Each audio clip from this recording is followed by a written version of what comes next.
having a good time. I guess I'm just curious. I don't know that you guys have this intention going. It seems like you're just trying to have fun, but do you think it maybe showed kind of some of that camaraderie in the league, especially when there's a lot of, I feel like, misconceptions of like players jealous and all Yeah. I mean, I think it was dope just for everybody to see, like, we really are a community, like the gay community, but the girly community, the W community. And we show each other love all the time, so I think it was nice just to have everybody be able to kind of look in on how we give it up. What was the reception like with the shirts you guys wore pre-game, and kind of what did the league say about that? I mean, I don't know what the league said about it. I know that we wanted to obviously send a powerful message, and I think that's what we did. You're obviously in the CBA talks. I know a little bit stressful. You know, you came back and were just face planted on the bed there. After Stressed one of out. those meetings. But I guess I'm curious, like, what was the biggest, I guess, takeaway? How do you think they win, and what's next for you guys in negotiations? I think it's just getting what we deserve. I think sometimes people don't understand what it is that we're asking for, but as long as we stay together, the W community stays together, the girlies stay together, we're going to get what we deserve, and we standing on business. All right, what are you asking for then? What do you mean what we asking for? Well, I mean, lay it We out. asking for what we deserve. Okay. So you'll see. In terms of the revenue share. And Yeah. It's all the same thing, man. Like I said, it's the work that has been put in. So we just want a piece of our pie. That's it. Court, when you see the salary caps extending for other sports like the NBA, the NFL, year after year, how frustrating is that for you guys, knowing that you still haven't gotten a slice of the pie that you deserve? I mean, we gonna get what we deserve. I feel like you can't count other people's blessings. Everything is a process. Everything is a journey. And right now, we in ours. We in our process. We in our journey. So, I mean, as long as we just continue to, like I said, stand together, stand on business, we gonna get what we deserve. I mean, is the league receptive though? I mean, you're saying you're gonna get what you deserve, but it takes two to tango. Exactly. So we tangoing. You feel me? I can't tell you what the dance gonna end at, but we dancing. you had the commissioner dancing. You know what I'm saying? We here. Could go any better, but could the CBA talks have gone better potentially? They could have gone better, yeah. We definitely have a ways to go, but it's always nice to get in person. I think that's a lot better than going back and forth through paperwork and lawyers. So I'm glad that we got to do that at least. What was the message you guys wanted to send with the pregame shirts that you wore, and do you feel like the message was delivered? I think it was delivered. I mean, it's exactly what was on the shirts, like pay us what you owe us. And that's the number one thing that we went into these negotiations with is salary and rev share. It's what we said from the beginning we're not budging on, and I think we got that point across. Are you able to disclose like what you guys are looking for in terms of like revenue percent share, or is that kind of being kept close to the vest? Yeah, not really. We can't really talk about numbers. There, especially with, as you point out, a lot of online hate, a lot of sort of just, I think, negative voices around, oh, they're jealous, they hate each other, that sort of thing. How important do you think it was just in this moment for folks to see that sisterhood, that camaraderie? Well, I know I felt like the experience was very cathartic because of, what maybe sort of the wrong narrative that's out there that's being pushed and seems to be maybe louder than what the actual reality is for these players. And so I think being able to kind of, push that aside and say that's not what's real, this is what's real.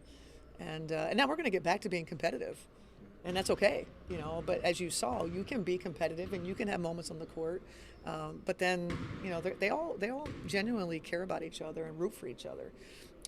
They certainly want what they want for themselves, but that was, I thought, maybe one of the best things that come from that was to kind of show what really exists and kind of drown out the stuff that's fake news, if you will. Where did that negative narrative come from, you think? We didn't always have it. It feels like it came in with the last draft class. New eyes that were unfamiliar, I think, with the league.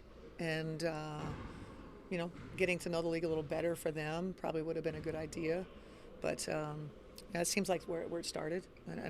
We have dealt with, for years, the negative commentary about basically the WNBA. We've dealt with that for years, right? And women in history have dealt with that. So that wasn't necessarily new, comments to posting something simple as a score, and you get your people that will do anything to say something negative about women in business, women in sports, women in politics. But this sort of vitriol was different.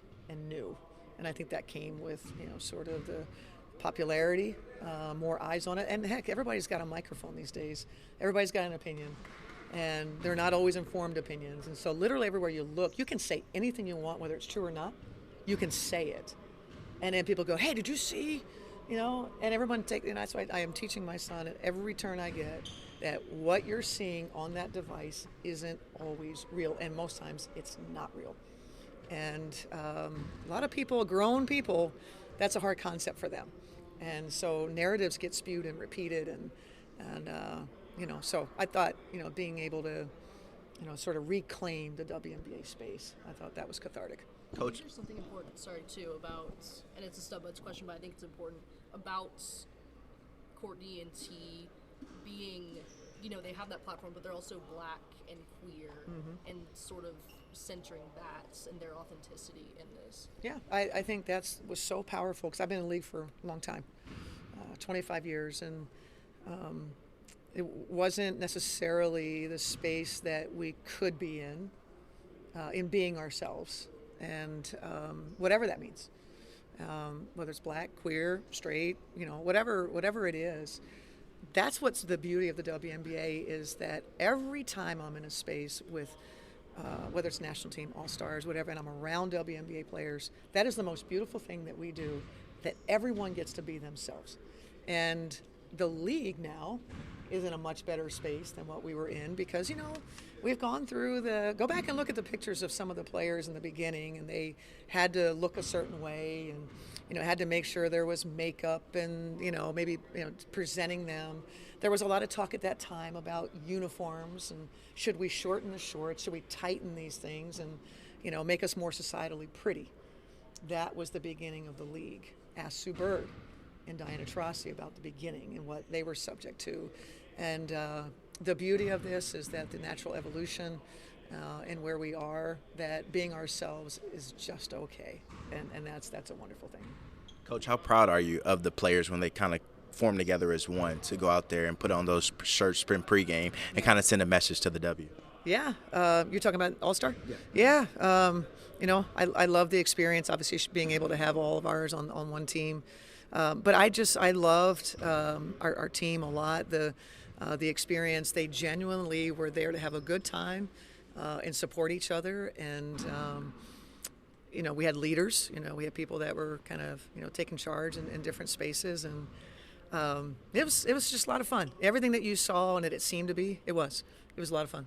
Well, I'm speaking to the shirts that says "Pay us what you owe us." I'm not in that. I didn't wear that. No, I know you didn't wear that. But when you see your players. Oh yeah, I'm sorry. You're fine. Yeah, no, I think that's obviously something that they're very passionate about, and they should be, and so it reminds me a lot of the women's national soccer team on the Capitol steps and the community behind them. It's powerful, and what they're doing is powerful.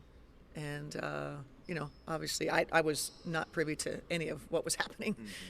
So when you all were seeing it, was the first time I was seeing it and hearing of it as well. So, I think anytime they use their voices in something they believe in, I'm proud of them. Collier,